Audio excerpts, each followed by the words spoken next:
बिस्मिल्लाहिर्रहमानिर्रहीम जी डियर्स। आज हम रिवाइज करेंगे चैप्टर नंबर 4। और चैप्टर नंबर 4 जो है वो that is about organisational culture. और इस चैप्टर में से जो क्वेश्चंस पेपर के अंदर बार बार देखे गए हैं, इसमें से अगर मैं आपको दिखाऊं तो इसमें हाउ एम्प्लॉयज़ लर्न कल्चर, कि what is culture and how employees learn culture, कि कल्चर होता क्या है और किसी ऑर्गेनाइजेशन के जो एम्प्लॉयज़ हैं वो इसको कैसे लर्न करते हैं। तो ये क्वेश्चन इंपॉर्टेंट है। इसके अलावा ये क्वेश्चन जो है that is yes, discuss Hofstede's dimension of culture. ये जो होफस्टीड डायमेंशन ऑफ कल्चर हैं, ये कोई तकरीबन 2016-17 में ये क्वेश्चन आया।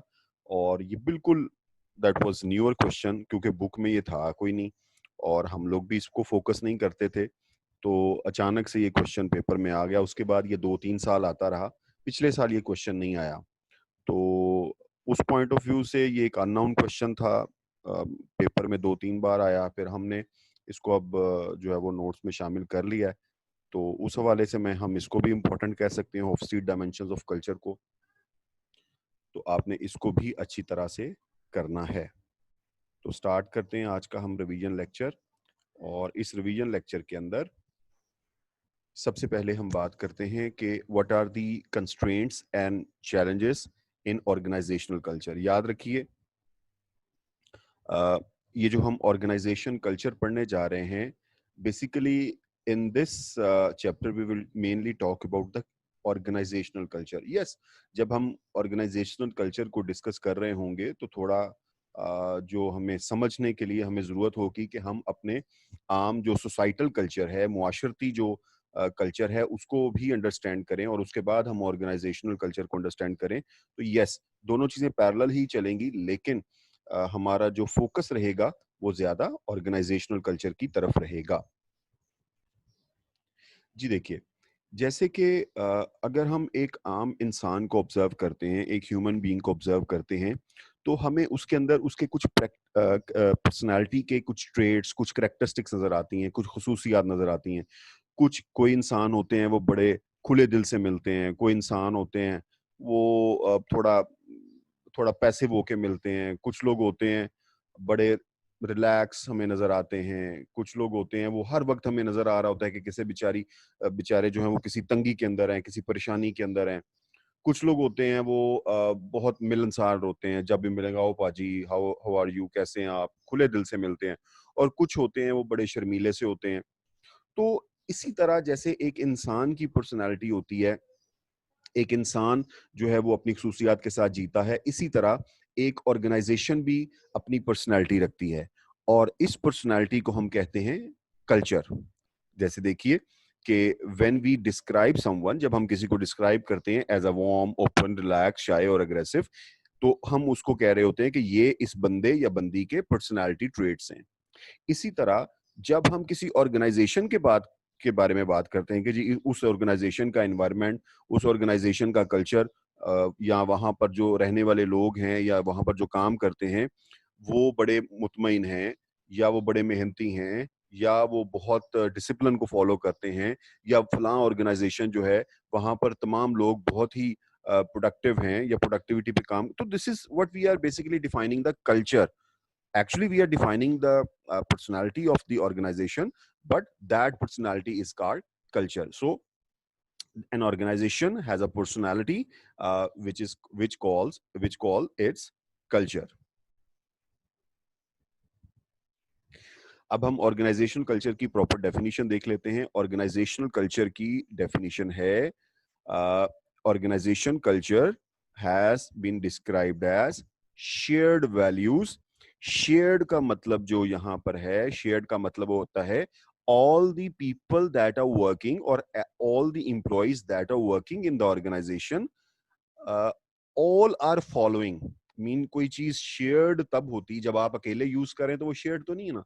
When you are when many of the people, और एक ही चीज को जब सारे लोग या ज्यादा लोग इस्तेमाल कर रहे होते हैं तो वो शेयर्ड होती है। तो इसीलिए ऑर्गेनाइजेशनल कल्चर, याद रखिए, सबसे पहले एक शेयर्ड जो है वो एलिमेंट है। Organizational culture can be has been described as shared values, shared principles, shared traditions and ways of doing things। यानी ऑर्गेनाइजेशन कल्चर में प्रिंसिपल्स, कोई उसकी रवायात या काम करने के तरीकाकार या कुछ जैसे ऑर्गेनाइजेशनल मेंबर जो हैं वो बिहेव करते हैं, एक्ट करते हैं, ये सारा कुछ जो है वो ऑर्गेनाइजेशनल कल्चर का पार्ट होता है।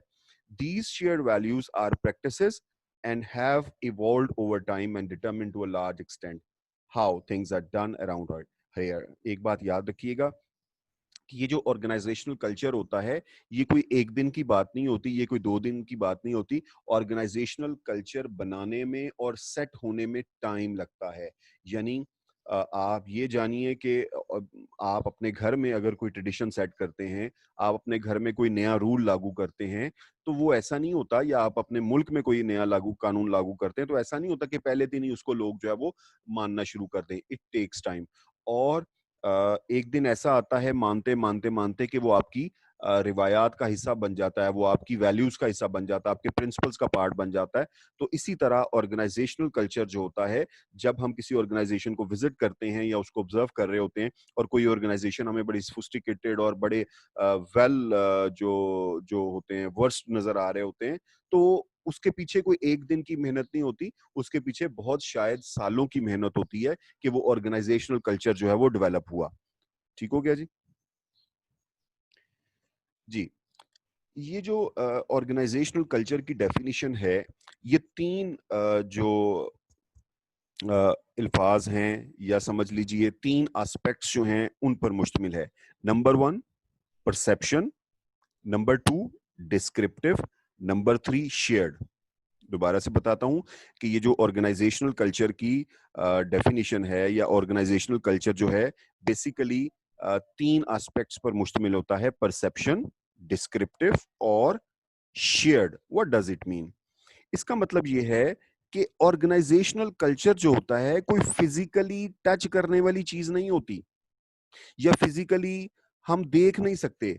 It is just a kind of thing that we are perceiving. ये एक परसेप्शन होती है, ये एक ऐसी चीज है जिसको हम फील कर रहे हैं। ऑब्जर्व भी आप कह सकते हैं, ऑब्जर्व करने के बाद हम फील कर रहे होते हैं कि ये what actually the culture is. तो पहली बात कि कल्चर कोई फिजिकल प्रेजेंस नहीं होती, कल्चर एक परसेप्शन होती है।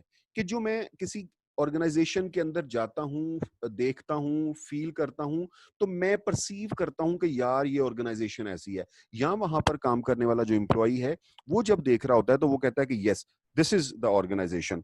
तो याद रखिए कि कल्चर जो है वो एक परसेप्शन है।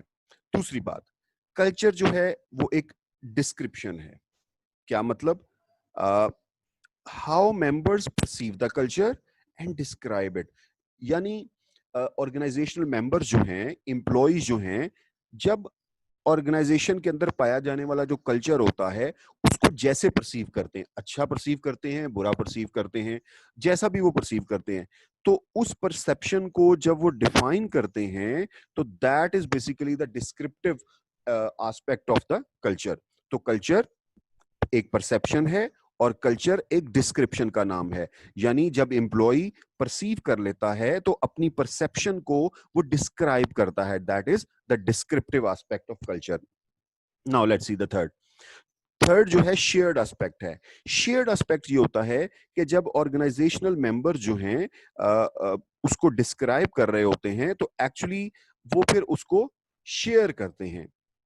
Individuals may have different backgrounds or work different levels. They tend to describe the organization culture in similar terms। ये बिल्कुल ऐसे ही है जैसे आप किसी भी जब बैंक के अंदर जाते हैं तो आप देखते हैं कि वहां पर जो मैनेजर्स होते हैं अमूमन उन्होंने गर्मी हो सर्दी हो पैंट कोट वेयर किया होता है, टाई लगाई होती है, और जो टेलर्स जो आप अक्सर देखते हैं बैंक के अंदर कैशियर्स होते हैं, उन्होंने टाई जो है वो लाजमी पहनी होती है। अब इसका क्या मतलब है? अब जरूरी तो नहीं है कि हर कोई उसी कल्चर से अपने घर से या अपने मोहल्ले से या अपनी किसी ऐसे इलाके से आया हो जहां पर टाइयां ही पहनी जाती हैं, जहां पर पैंट कोट ही पहने जाते हैं, जहां पर हर वक्त सूटी बूटी रहा जाता है। नहीं, ऐसी बात नहीं है। लेकिन जब वो उस ऑर्गेनाइजेशनल कल्चर में आते हैं तो वो उसकी वैल्यूज को शेयर करते हैं, उसके वहां पर जो प्रिंसिपल्स हैं, जो वहां पर कवानीन हैं, जो वहां पर ट्रेडिशंस बनाई गई हैं, उसको वो शेयर करते हैं। तो याद रखिए, कल्चर परसेप्शन का नाम है, जो एम्प्लॉय परसीव कर रहा है, फिर उसको जो डिस्क्राइब करता है, that is descriptive, and the third thing is the shared the culture is shared. तो कल्चर जब शेयर होता है तो तब ही कल्चर हमें नजर आ रहा होता है। जी, नेक्स्ट पैराग्राफ के अंदर मैं एक और चीज बताता चलूं कि पेपर के अंदर एक क्वेश्चन डायमेंशंस ऑफ कल्चर के नाम से भी आता है। पेपर के अंदर बहुत दफा एक क्वेश्चन डायमेंशंस ऑफ कल्चर के नाम से भी आता है। तो अगर डायमेंशंस ऑफ कल्चर के नाम से आ रहा है सिंपली, तो you need to write these dimensions. ये जो आपको नजर आ रही है ना, like attention to detail, outcome orientation, people, ये सारी डायमेंशंस ऑफ कल्चर हैं। So keep in mind when in the paper the question is asked के define Hofstede dimensions of culture। अगर Hofstede dimensions of culture पूछे तो आपने जो last में मैंने आपको बताया था क्वेश्चन, जब हमने ये लेक्चर शुरू किया तो उसके शुरू में मैंने आपको दिखाया था Hofstede dimension of culture। But when the examiner जो पेपर सेटर है वो आपसे डायमेंशंस ऑफ कल्चर पूछता है, तो you need to write these dimensions of culture. Please keep in mind कि आपने ये डायमेंशंस ऑफ कल्चर जो है वो लिखनी है। ठीक है, तो इनके बारे में हम थोड़ा सा जान लेते हैं। जी, research suggest 7 dimensions that can be used to describe an organization's culture। Research से हमें 7 डायमेंशंस पता लगती हैं कल्चर की, और वो 7 डायमेंशंस क्या हैं वो हम देखते हैं। These dimensions range from low to high, meaning it is not very typical of the culture, and describing an organization using these 7 dimension gives a composite picture of the organization culture। यानी अगर इनका मतलब क्या है? इनका मतलब ये है कि हम ऑर्गेनाइजेशन को अगर डिस्क्राइब करना चाहते हैं, उसके कल्चर को डिस्क्राइब करना चाहते हैं, तो ये 7 चीजें हैं। आप ये जान लीजिए कि ये 7 पैरामीटर्स हैं, 7 मेयर्स हैं। हम इन 7 सांचों में से, इन पैरामीटर्स में से, इन छलनियों में से जब ऑर्गेनाइजेशन को गुजारेंगे तो हमें ऑर्गेनाइजेशन के कल्चर का पता लग जाएगा। यानी मैं अगर चाहता हूं कि मैं देखूं कि यार ये ऑर्गेनाइजेशन का कल्चर कैसा है, या कोई एम्प्लॉय चाहता है, जानना चाहता है कि ऑर्गेनाइजेशन का कल्चर क्या है, तो एक्चुअली रिसर्चर्स ने 7 डायमेंशंस बताई हैं। इन 7 डायमेंशंस की जो एक छाननी है, उसमें से हमने ऑर्गेनाइजेशन को गुजारना है। यानी हमने ये देखना है कि ये ऑर्गेनाइजेशन जो है वो डिटेल्स पर कितनी अटेंशन देती है, इस ऑर्गेनाइजेशन के अंदर आउटकम पे कितना फोकस है, ये ऑर्गेनाइजेशन लोगों पर कितनी तवज्जो देती है, ये ऑर्गेनाइजेशन टीम्स के बारे में क्या राय रखती है, इस ऑर्गेनाइजेशन का जो बिहेवियर है वो कैसा है, क्या ये पैसिव रहती है या अग्रेसिव रहती है कोई इनिशिएटिव लेने के मामले में, ये ऑर्गेनाइजेशन की डिग्री क्या है, क्या ये स्टेबल है या ये डायनामिक है, या कैसे चलती है, और ये ऑर्गेनाइजेशन रिस्क लेने के मामलात में कैसी है। तो basically these are the 7 dimensions of culture. Again I am repeating के if the question comes in your exams कि you need to write the 7 dimensions or dimensions of culture, then you need to write these 7 dimensions, and if there is a question that's been the Hofstede dimension of culture, then you need to write the next topic that we will study in the end of this chapter। फिर आपने वो dimensions of culture लिखनी होगी। तो please please दोनों के दरमियान फर्क रखिएगा। ये क्वेश्चन अमूमी तौर पे कल्चर की डेफिनेशन और कल्चर की डायमेंशंस के साथ आता है। अच्छा जी, एग्जाम्पल देखिए। For instance, Sony corporation focus is product innovation.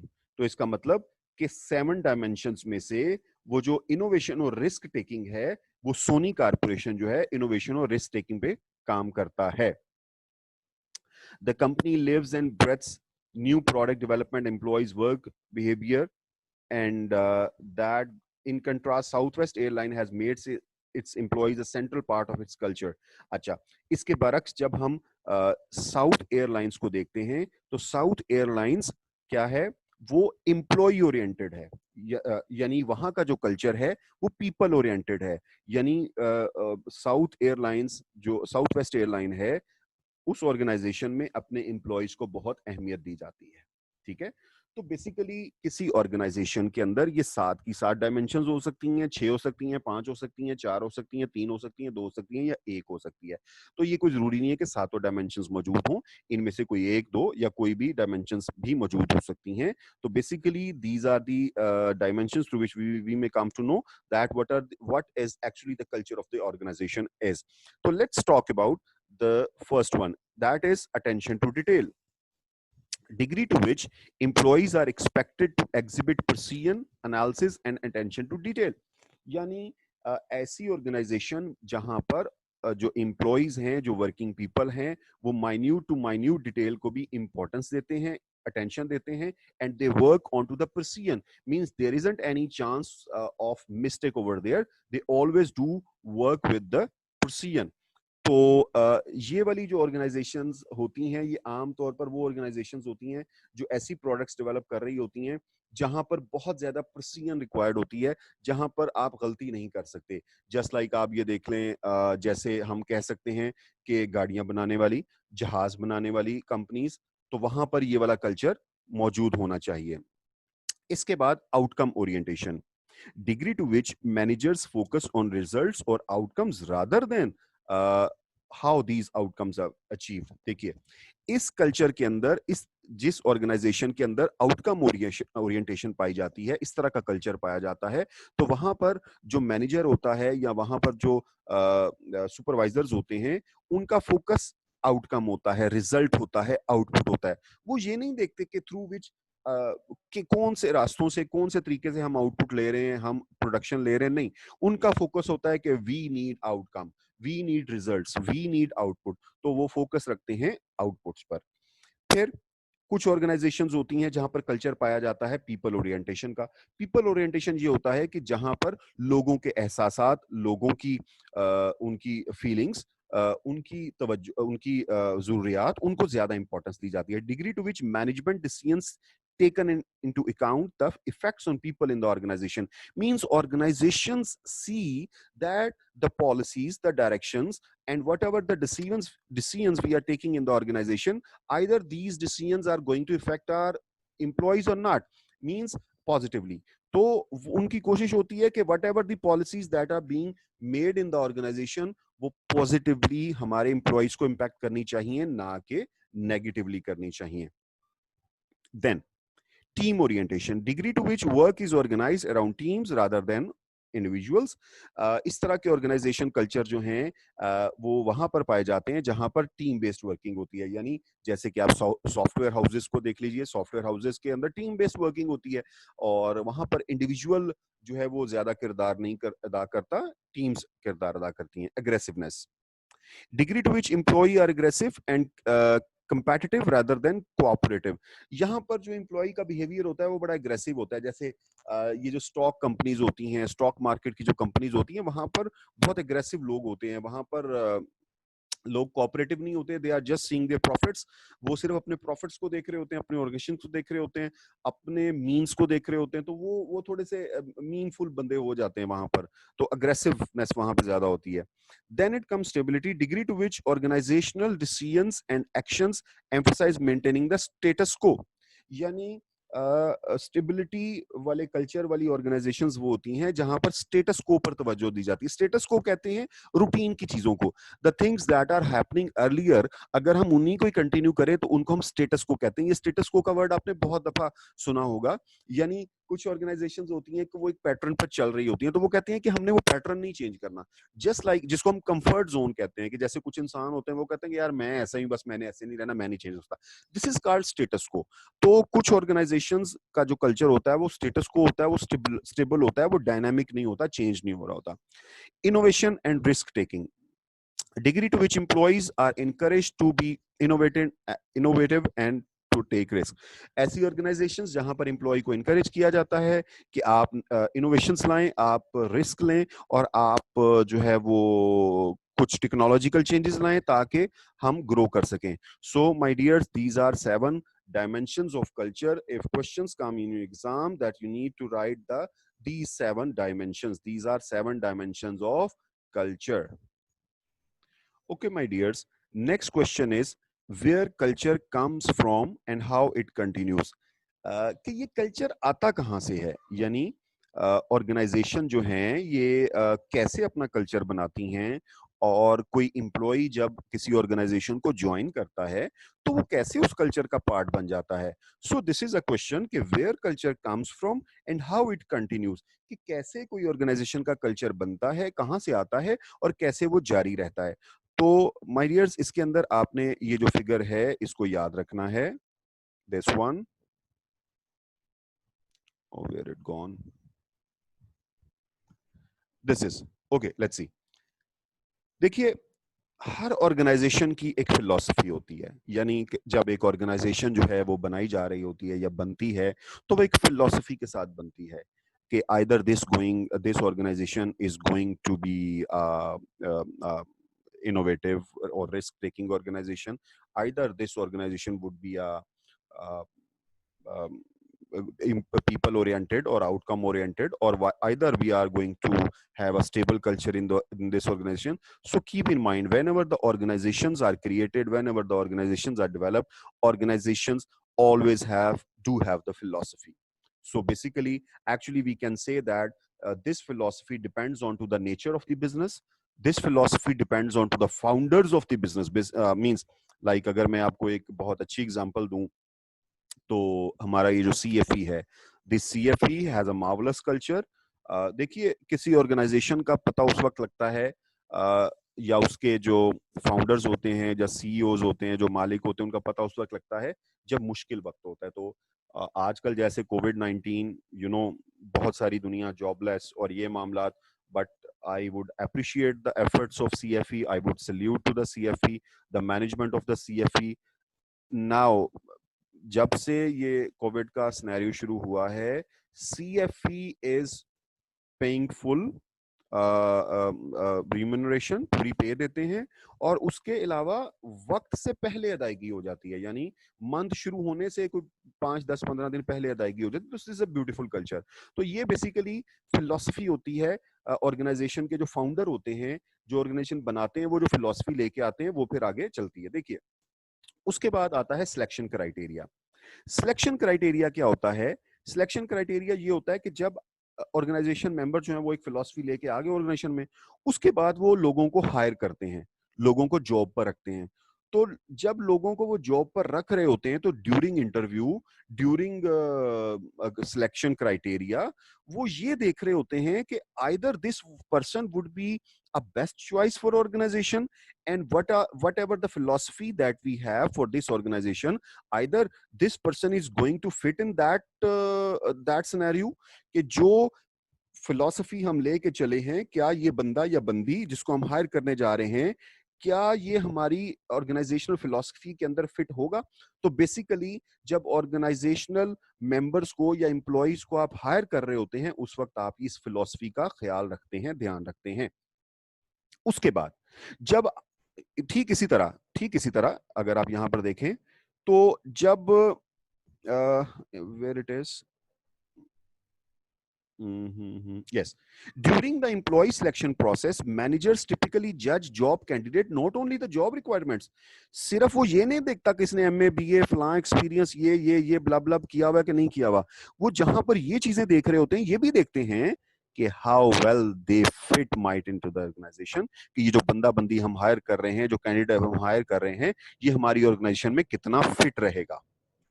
Same यही चीज जो है कैंडिडेट है वो भी देख रहा होता है। At the same time job candidate finds out information about the organisation, वो भी ये देख रहा होता है कि मैं इस एनवायरनमेंट में फिट रहूंगा कि नहीं रहूंगा। तो आप ये देखिए कि बेसिकली ये सिलेक्शन क्राइटेरिया के अंदर दोनों एक दूसरे को देख रहे होते हैं। ऑर्गेनाइजेशनल फिलॉसफी को फुलफिल करने के लिए। फिर जब टॉप मैनेजमेंट उसको हायर कर लेती है तो फिर सोशलाइजेशन का प्रोसेस स्टार्ट होता है। ये सोशलाइजेशन का प्रोसेस क्या होता है कि finally organisations helps employees adapt to the culture through socialisation. देखिए, और जो एम्प्लॉयर होता है, जो मैनेजर होता है, वो फिर टॉप मैनेजमेंट जो होती है वो उसके साथ सोशलाइजेशन करती है। सोशलाइजेशन का मतलब कि वो उस इस तरह का एनवायरनमेंट क्रिएट करती है, इस तरह का उसके साथ एक ताल्लुक क्रिएट करती है एक कैंडिडेट के साथ, कि वो कैंडिडेट सोशलाइज हो जाता है और सोशलाइज होकर ऑर्गेनाइजेशनल कल्चर में ढल जाता है। ये ऑर्गेनाइजेशनल कल्चर क्या है? बेसिकली ये वो वाली फिलॉसफी है जो उसके फाउंडर्स लेके चले थे। यानी जो ऑर्गेनाइजेशनल मेंबर्स जो थे, जो फाउंडर्स थे, जो पहले दिन से फिलॉसफी लेके चले थे, वो सिलेक्शन क्राइटेरिया, सोशलाइजेशन और ऑर्गेनाइजेशन कल्चर का पार्ट बन जाती है। होप कि ये कॉन्सेप्ट आपको क्लियर है। इसके बाद इसके बाद है जी कि जो एम्प्लॉयज हैं वो कल्चर लर्न कैसे करते हैं। तो याद रखिए कि एम्प्लॉयज जो हैं वो कल्चर कैसे लर्न करते हैं। जैसे हम पाकिस्तान में रहते हैं, तो हमें पाकिस्तान के कल्चर का कैसे पता लगा, कैसे हमने जाना? भाई, उसमें ऑब्वियसली बड़ा इंपॉर्टेंट रोल होता है स्टोरीज का।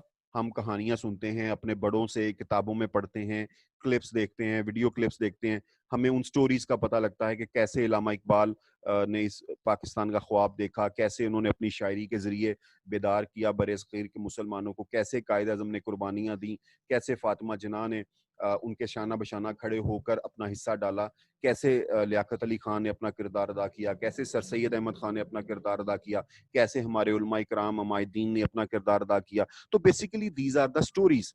Same is the case with the organisation. When organisation में भी सक्सेस स्टोरीज होती हैं, ऑर्गेनाइजेशनल मेंबर्स की स्टोरीज होती हैं, जब आप देखिए, आप किसी भी ऑर्गेनाइजेशन में जाते हैं ना, तो किसी भी ऑर्गेनाइजेशन का जब आप पार्ट बनते हैं तो वहां पर आपको स्टोरीज सुनने को मिलती हैं। जैसे कोई आपको सुनाएगा कि वहां पर यहाँ पर फलां साहब होते थे, वो ये किया करते थे, यहाँ पर एक ऐसा बंदा रह के गया है, वो इस वक्त फलां जगह पे मैनेजर है। तो इस तरह की स्टोरीज आपको सुनने को मिलती हैं। तो same is the case with the organisations के ऑर्गेनाइजेशन में भी स्टोरीज होती हैं। फिर है जी रिचुअल्स। रिचुअल्स ये होती हैं कि जैसे आप ये देखें कि ये एग्जांपल है फाउंडर मार्क जुकरबर्ग के बारे में। फेसबुक का जो फाउंडर है mark Zuckerberg had an artist paint a mural at company headquarters showing children taking over the world with laptops. He would end employees' meeting by pumping his fist in the air and leading employees in chant of domination. Uh, उसने जो है वो वहां पर एक अपने laptop के ऊपर उसने जो है वो एक पेंटिंग दिखाई, जिसमें क्या था कि बच्चे जो हैं वो लैपटॉप्स यूज कर रहे हैं, टेकिंग ओवर द वर्ल्ड, के बच्चे जो हैं वो उन्होंने वर्ल्ड को कैप्चर किया है थ्रू लैपटॉप्स। और उसने जो अपनी मीटिंग एंड की वो अपनी मुट्ठी को लहराकर हवा में, और डोमिनेशन मींस डोमिनेश, जैसे हम अपना मुक्का लहराते हैं ना हवा में, तो इसी तरह जैसे वो मुशर्रफ साहब का मुक्का बड़ा मशहूर था, तो इसी तरह उसने अपनी डोमिनेशन जो है वो जाहिर की उस मीटिंग पे। Although the cheering rituals has intended to be something simply fun, other companies executives suggested he drops it, but because it made him seem silly and they feared that competitors might cite it as evidence of monopolistic goals. अच्छा, तो कुछ organisations होती हैं वो उस मुक्का लहराने को पसंद नहीं करती। वो कहती हैं कि नहीं, हमारा कंपेटर क्या सोचेगा, वो समझेंगे शायद ये को मोनोपोली चलना चाह रहे हैं। तो बेसिकली ये रिचुअल्स होती हैं कि जैसे कोई मीटिंग का आगाज होना है तो उसमें रिचुअल फॉलो की जाती है कि जी तिलावत कुरान पाक से आगाज होगा, तो दिस इज रिचुअल। इसी तरह कुछ मीटिंग्स होती हैं उनके अंदर जो बॉस होता है वो बहुत always he is very strict. कुछ में होते हैं इवन चाय पेश की जाती है, बड़ा अच्छा एनवायरनमेंट रखा जाता है, कुछ में हमेशा मोरल बूस्टिंग मीटिंग्स होती हैं। तो इस तरह की ये रिचुअल्स हैं जो किसी ऑर्गेनाइजेशन में एग्जिस्ट करती हैं। तो ये भी कल्चर जो है वो यहाँ से एम्प्लॉय कल्चर के बारे में सीखता है। उसके बाद है जी मटेरियल आर्टिफैक्ट एंड सिंबल्स। कुछ सिंबल्स होते हैं, कुछ मटेरियल चीजें होती हैं जो उसके कल्चर को जाहिर कर रही होती हैं।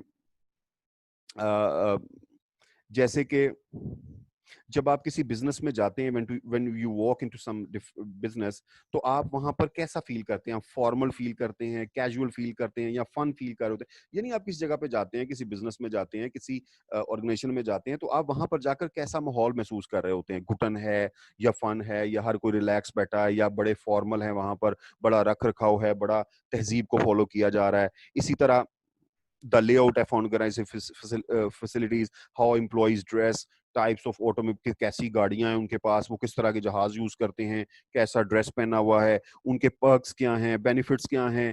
तो मटेरियल चीजें, ये सारी मटेरियल चीजें हैं ना, कि वहां पर एसी लगे हुए हैं कि नहीं लगे हुए। तो जब कोई बंदा जाता है वहां पर, वो देखता है यार इन्होंने एसी, जबरदस्त, बड़ा अच्छा इन्वायरमेंट है, सूटेड बूटेड टाई शाई लगा के बैठे हुए हैं, तो हम कहते हैं यार जबरदस्त। ये सारी सिंबॉलिक चीजें हैं, ये मटीरियलिस्टिक चीजें हैं। इसी तरह एम्प्लॉइज के पास गाड़ियां हैं, तो हम बड़े मुतासर होते हैं, यार इन्होंने अपने एम्प्लॉइज को गाड़ियां दी हुई हैं। तो दीज आर जो पर्क्स होते हैं, बेनिफिट्स होते हैं, या मटेरियलिस्टिक चीजें होती हैं, वो भी जो है वो कल्चर को जाहिर कर रही होती हैं। और सबसे इंपॉर्टेंट चीज जो कल्चर को जाहिर कर रही होती है, वो होती है लैंग्वेज। कि वहां पर जो बोले जाने वाली लैंग्वेज, जैसे किसी हमारे जैसे पाकिस्तान के कल्चर के अंदर जुबान बोली जाती है, तो वो हमारे कल्चर की, हमारी अक्कास होती है। इसी तरह जो लैंग्वेज होती है, वो किसी ऑर्गेनाइजेशनल मेंबर्स की नुमाइंदा होती है। कि अगर सपोज वहां पर बड़ा तहजीब वाला, उर्दू वाला अच्छा इन्वायरमेंट है, तो आप बड़ी अच्छी वहां से सेंस लेंगे कि यार बड़े बादब लोग हैं। वहां पर इंग्लिश बोली जाती है, तो आप कहेंगे यार बड़े पढ़े लिखे लोग हैं ये तो। जब वहां पर पंजाबी और तूतू मैमा और गालम गलूच होती होगी, तो जैसे सरकारी ऑफिस में हमारे होता है, तो आप कहेंगे यार ये तो फारी की जगह है। तो बेसिकली ये जो है वो चीजें होती हैं जिनसे हम ऑर्गेनाइजेशन कल्चर के बारे में जानते हैं, और जिसमें उसकी स्टोरीज, रिचुअल्स, मटेरियल चीजें और लैंग्वेज जो है वो बड़ा किरदार अदा करती है। अच्छा जी, इसके बाद है कि कल्चर जो है वो मैनेजर्स को कैसे अफेक्ट करता है। तो कल्चर जो है वो मैनेजर्स को कैसे अफेक्ट करता है, इसके लिए हम बेसिकली दो चीजें देख लेते हैं। कि कुछ कल्चर्स बड़े स्ट्रॉन्ग कल्चर होते हैं, और कुछ कल्चर्स जो हैं वो बड़े वीक कल्चर्स होते हैं। स्ट्रॉन्ग कल्चर से मुराद ये है कि वो वाइडली शेयर्ड होते हैं, वाइडली यूज्ड होते हैं। तो सब लोग जब उसको फॉलो कर रहे होते हैं, तो वो ऑब्वियसली कल्चर जो है वो शेयर्ड होते हैं। और जब वीक कल्चर जो होते हैं, वहां पर लोग उसको फॉलो नहीं कर रहे होते, तो वो वीक कल्चर्स हैं। और कल्चर के जरिए हमें ये पता लग रहा होता है कि क्या इंपॉर्टेंट है इस ऑर्गेनाइजेशन में। और जो वीक कल्चर्स होते हैं, ऑब्वियसली वो ये मैसेज दे रहे होते हैं कि यहाँ पर क्या चीज जो है वो इम्पोर्टेंट नहीं है। इसके बाद जो वीक कल्चर्स होते हैं, वो employees strongly identify with culture. तो एम्प्लॉयज की पहचान बन जाता है वो कल्चर। जबकि जो वीक कल्चर होते हैं, वहां पर एम्प्लॉयज की कोई आइडेंटिफिकेशन नहीं होती। Strong cultures, connection between shared values and behaviours. जो स्ट्रॉन्ग कल्चर्स होते हैं, वहां पर जो वैल्यूज शेयर की जाती हैं, वो बेसिकली बिहेवियर्स का पार्ट बन जाती हैं। यानी जो वैल्यूज ऑर्गेनाइजेशन कल्चर में शेयर हो रही होती हैं, वो एम्प्लॉयज के बिहेवियर का पार्ट बन जाती हैं। लेकिन यहाँ पर वीक कल्चर के अंदर वैल्यूज और बिहेवियर्स का कोई लिंक नजर नहीं आता। Okay my dears, next it comes के कंटेम्प्रेरी इश्यूज क्या हैं। यानी कंटेम्प्रेरी का वर्ड हम बहुत दफा डिस्कस कर चुके हैं, बल्कि आप ये जानिए कि हम जितने भी चैप्टर्स पढ़ चुके हैं, या पढ़ रहे हैं, या पढ़ेंगे, उन सब के अंदर कंटेम्प्रेरी का वर्ड लाजमी आता है। कि कंटेम्प्रेरी का मतलब करंट, मॉडर्न, कि अभी क्या चल रहा है। तो contemporary issues in organisational culture का मतलब ये है कि अभी ऑर्गेनाइजेशंस जो हैं, हम उनको अगर मुआयना करें, उनको देखें, तो ऑर्गेनाइजेशंस में तो बड़ा कुछ चल रहा है। तो क्या वो सारी चीजें हम अपनी ऑर्गेनाइजेशन में अडॉप्ट कर रहे हैं? तो ये वो इश्यूज हैं जो तकरीबन कबो-बेश तमाम ऑर्गेनाइजेशंस को फेस करने पड़ रहे हैं। कि जैसे चैलेंजेस एंड इन्वॉल्वमेंट। यानी हम बहुत सारी ऑर्गेनाइजेशंस देखते हैं जहां पर जो है वो employees are involve, motivated, committed, and वो they are working for the success of the organization, they are working to achieve the goals of the organization. Means कि वहां पर इन्वॉल्वमेंट बहुत ज्यादा एम्प्लॉइज की, वहां पर एम्प्लॉइज जो है वो चैलेंजेस को एक्सेप्ट करते हैं। तो क्या हमारी ऑर्गेनाइजेशन में ऐसा हो रहा है? तो ये एक हमारे लिए एक बड़ा, क्योंकि ये कंटेम्प्रेरी है ना, नई चीज है, पहले नहीं होता था। पहले एम्प्लॉय इन्वॉल्वमेंट इतनी नहीं होती थी, पहले एम्प्लॉय सक्सेस में इतना पार्ट अदा नहीं करते थे। तो ये हमारे ऑर्गेनाइजेशंस के लिए एक चैलेंज है कि either we are following it और नॉट। फिर आजकल ऑर्गेनाइजेशंस में आपको फ्रीडम नजर आती है, तो क्या हम अपनी ऑर्गेनाइजेशन में फ्रीडम दे सकते हैं? कि वो अपनी डे टू डे एक्टिविटीज और ये सारा जो है वो इनिशिएटिव लेने, अगर उनको या कोई काम करना है तो इंडिपेंडेंटली एम्प्लॉयज काम कर सकें, क्या हम इतनी फ्रीडम दे सकते हैं? सो this is a challenge, this is contemporary issue कि बहुत सारी ऑर्गेनाइजेशंस इसको फॉलो कर रही हैं, तो जो नहीं कर रही वो क्यों नहीं कर रही, वो क्या करना चाहती हैं? Trust and openness, idea time, playfulness, humour, conflict, actually ये सारे वो चीजें हैं जो अब ऑर्गेनाइजेशंस की डिमांड है। ऑर्गेनाइजेशंस को अगर सक्सेसफुली रन करना है तो we have to play these all things into the organisation. हमें ये सारा कुछ प्ले करना पड़ेगा या करने की जरूरत है। तो क्या either we are following these in our organisation और नॉट? तो ये एक क्वेश्चन है। तो ये कंटेम्प्रेरी इश्यूज हैं जो तकरीबन हर ऑर्गेनाइजेशन को फेस करने पड़े हैं। कुछ में ये चीजें फॉलो होना शुरू हो गई हैं, कुछ में नहीं हो रही। तो we need to talk about, तो ये कंटेम्प्रेरी इश्यूज हैं। तो होप ये आपको समझ आ जाएगा। नेक्स्ट चीज के बाद हमारा इंपॉर्टेंट क्वेश्चन है, ये ऊपर एक क्वेश्चन है कि that is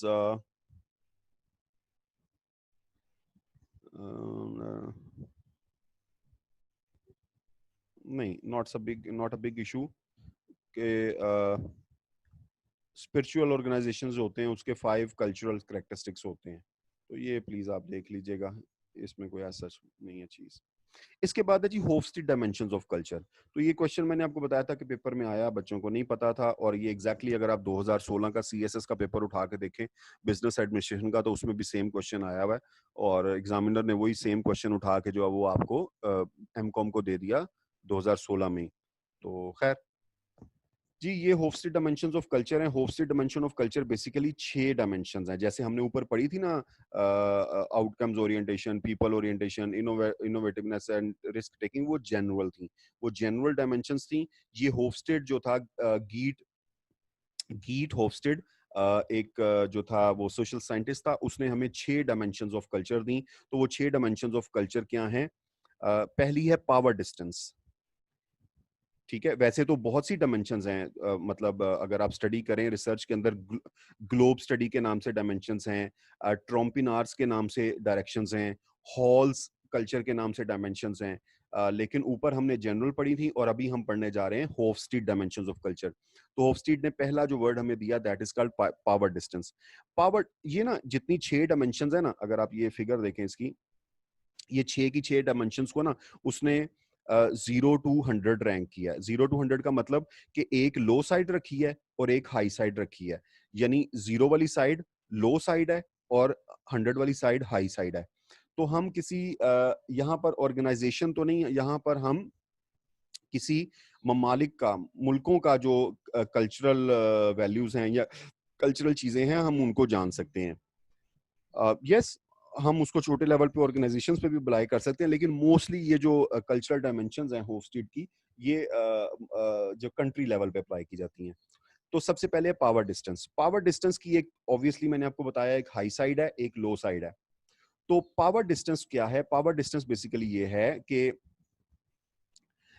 degree to which less powerful member of the society accept the that power is distributed unequally। जो जो मुआशरे के वो लोग होते हैं ना जिनके पास पावर कम होती है, यानी जिनके पास आप समझ लें कि ज्यादा कुछ करने की उनको पावर नहीं दी होती मुआशरे में, तो वो समझते हैं कि ये हमारे साथ अनइक्वालिटी है, ये हमारे साथ डिसअप्रोप्रिएशन है, यानी इस मुआशरे के अंदर जो सोसाइटी है उसने पावर को गलत तकसीम किया हुआ है, ठीक तकसीम नहीं किया। किसी के पास बहुत ज्यादा पावर है, किसी के पास बहुत ज्यादा कम पावर है, तो इसको हम कहते हैं पावर डिस्टेंस। ठीक है, अगर आप देखें कुछ लोग होते हैं उनके पास बहुत पावर होती है, पावर इन टर्म्स ऑफ पैसा, पावर इन टर्म्स ऑफ ताकत कह लें, या power in terms of anything, किसी भी हवाले से पावर। ठीक है, तो पावर डिस्टेंस का मतलब कि कुछ ही लोग ऐसे हैं जिनमें बहुत कम पावर मिली है उनको सोसाइटी की तरफ से, कुछ लोग ऐसे हैं जिनको बहुत ज्यादा पावर मिली है, जैसे Nawaz Sharif very powerful man, आपका बहरिया टाउन वाला बहुत पावरफुल मैन, अमीर लोग बहुत पावरफुल मैन, जो बेचारे गरीब हैं वो पावरफुल नहीं है। तो ये डिस्टेंस ज्यादा है, ये पावर डिस्टेंस ज्यादा है। कुछ लोग हाई साइड पे हैं, कुछ लोग लो साइड पे हैं। तो ये पावर डिस्टेंस जितना ज्यादा होता है, वो ममालिक जो हैं उतने ही ज्यादा, आप समझ लें कि अनइक्वली डिस्ट्रीब्यूटेड होते हैं। जैसे देखें यहाँ पर हाँ, in societies with low power distance, people strive to equalize the distribution of power and demand justification for inequalities of power. तो जहां पर ये डिस्टेंस जरा ज्यादा होता है, वहां पर लोग डिमांड करते हैं कि इस डिस्टेंस को कम किया जाए.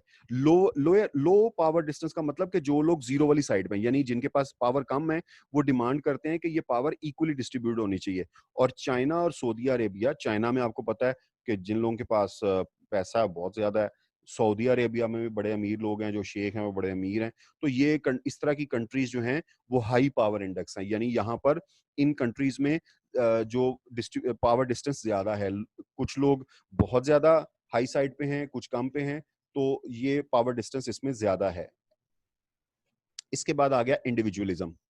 इंडिविजुअलिज्म और कलेक्टिविज्म, ये दो मुख्तलिफ चीजें हैं. एक जीरो साइड पे इंडिविजुअलिज्म है, और जो हाई साइड पे है, आई थिंक कलेक्टिविज्म है. आई थिंक नहीं, हाँ, इंडिविजुअलिज्म जो है वो क्योंकि नेगेटिव साइड है, इसको 100 वाली साइड पे रखा हुआ है, और कलेक्टिविज्म जो है क्योंकि पॉजिटिव चीज है, तो इसको जीरो वाली साइड पे रखा हुआ है. तो या बिल्कुल सही.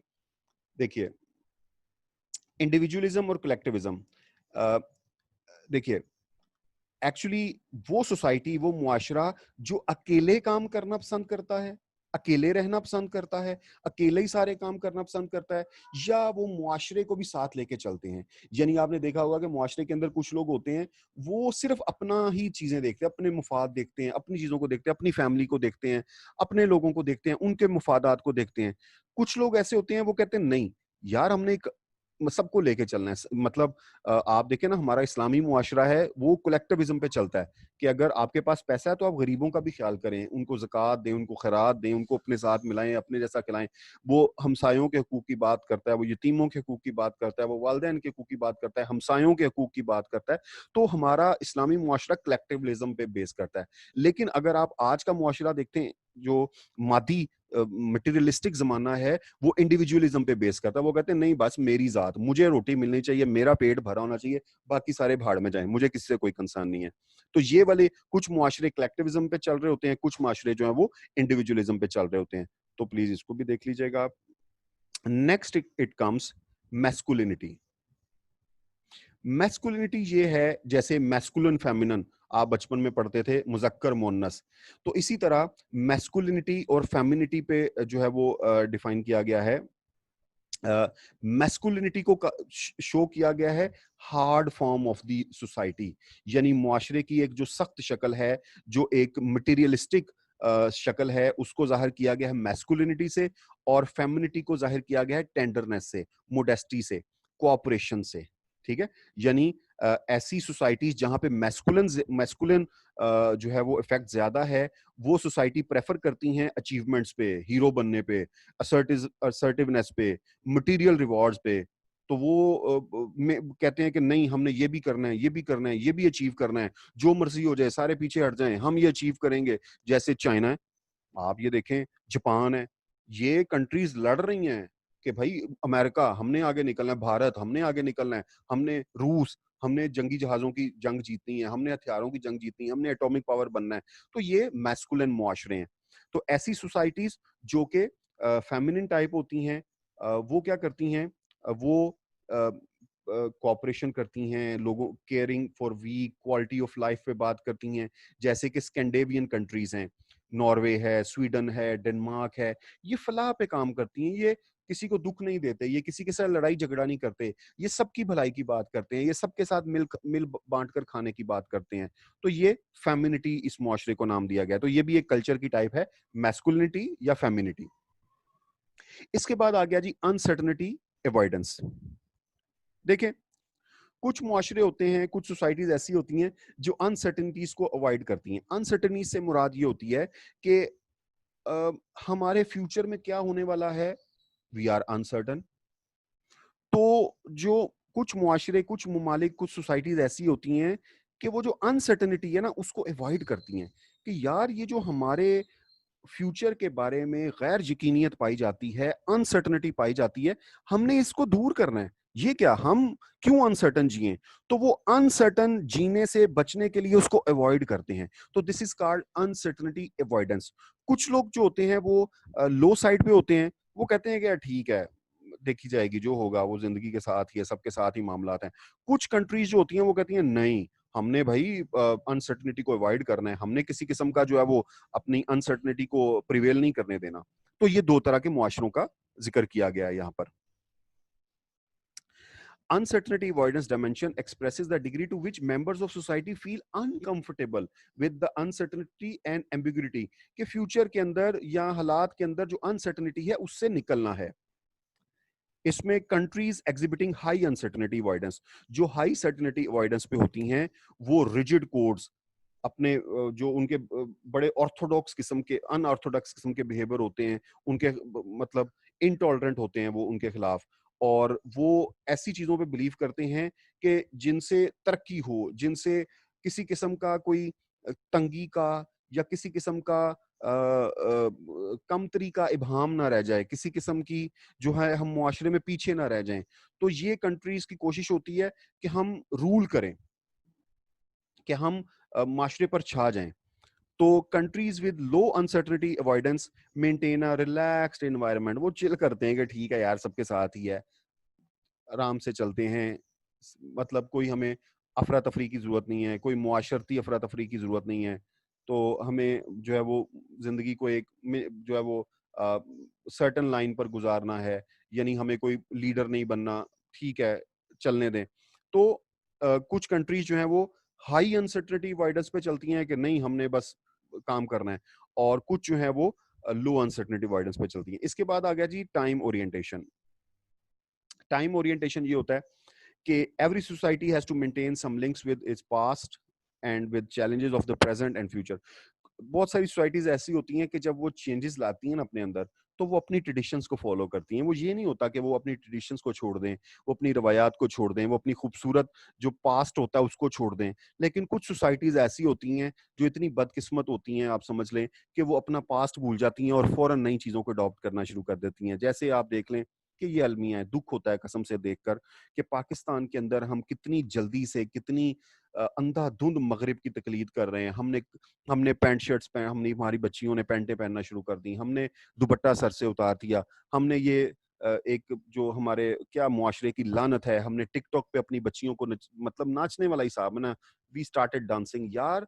This is not our culture, this is are not religious values, ये हमारे मजहब की वैल्यूज नहीं है, ये हमारी पाकिस्तान की कल्चरल वैल्यूज नहीं है, ये हमारे बड़ों के अदब अदाब नहीं है। लेकिन हम लोग उसको भूल गए सब, हमने नई ट्रेडिशंस को, नई चीजों को फॉलो करना शुरू कर दिया है। तो मुआशरे के अंदर लोग, ऐसी सोसाइटी, ऐसे लोग पाए जाते हैं जो बहुत जल्द अपने पास्ट को भूल जाते हैं और नई चीजों को अडॉप्ट करना शुरू करते हैं। तो this is basically time orientation. कुछ लो साइड पे होते हैं, कुछ हाई साइड पे होते हैं। Countries that scores low on this orientation or dimension prefer maintain time honored tradition and norms while viewing societal change with suspicion. They are past and present oriented, the value traditions and social obligations, वो अपने past को भी साथ लेके चलते हैं, traditions को भी साथ लेके चलते हैं। लेकिन जो कंट्रीज हाई होती हैं इस साइड पे, take a more pragmatic, they are future oriented, encourage thrift, वो फॉरन चेंज चाहते हैं, फॉरन इन चीजों को अडॉप्ट करते हैं। जैसे Asian countries China and Japan are known for their long term orientation. Morocco वो अपनी शॉर्ट टर्म ओरिएंटेशन के लिए जाना जाता है, यानी वो अपने कल्चर और उन चीजों को जहन में रखते हैं, मोरक्को। इसके बाद लास्ट में आ गया जी इंडल्जेंस। इंडल्जेंस ये होता है, this dimension is defined as extent to which people try to control their desires and impulses based on the way they were raised. Relatively weak control is called indulgence, and relatively strong control is called restraints. Culture can therefore be described as indulgent or restrained. Indulgence stands for a society that allows relatively free gratification of basic and natural human drives, enjoying life and having fun. यानी ऐसी societies जहां पर fun life उसको gratification दी जाती है, nature को माना जाता है, कुदरती खूबसूरती को अहमियत दी जाती है, लेकिन एक रिस्ट्रेंट बिहेवियर होता है that suppress gratification of needs and regulated by means of social strict norms. जो लोग कुदरत के रूल्स को पसंद नहीं करते, वो अपने रूल्स इंप्लीमेंट करते हैं। जैसे आप देखें, इस वक्त हर मुआशरा, हर मुल्क छोटे मुल्क को दबाना चाहता है, उस पर कब्जा करना चाहता है। इंडिया की मिसाल ले लें, वो जो है वो कश्मीर पे काबिज होकर बैठा हुआ है। तो बेसिकली ये क्या है, ये रिस्ट्रेंट बिहेवियर है कि हम अपने सोशल नॉर्म्स को स्ट्रिक्टली जो है वो इम्प्लीमेंट करने की कोशिश करते हैं। हम चाहते हैं कि हम दबा लें, किसी को स्नब कर लें। तो इसी तरह कुछ इंडल्जेंस पे होते हैं और कुछ रिस्ट्रेंट पे होते हैं। तो जी, this was the revision of our lecture. I am hopeful कि आप लोगों को ये सारा क्लियर होगा।